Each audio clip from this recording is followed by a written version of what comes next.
Bakit 2 weeks pa lang kasi ako umiinom nito. Kasi nung makita kong yung pamangkin ko pala halos ang nag-aano nito, sabi ko, why not? Hindi ko itry.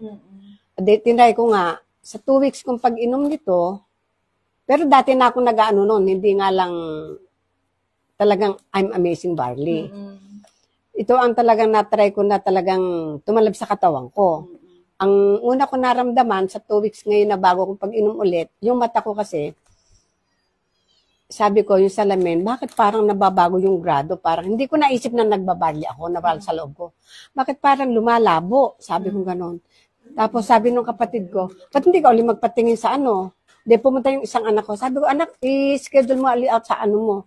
Yung palang mata ko, unti-unti bumabalik sa normal. Hindi na sa ganong kataas. So, siguro, inisip ko, sa barley nagmula.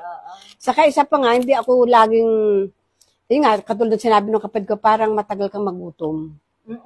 Oo, totoo yun. Oo. At saka yung nararamdaman kong palaging, kumisan, di ba, gano'n naman, kung umiidad ako, hindi ko iniisip na, ba't kaya ganito yung pag-ihi ko, kumisan parang mahina, kumisan malakas.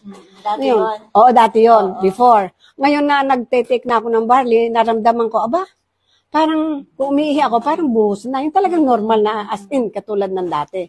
Kaya sabi ko, talagang mahusay pala talaga ang barley.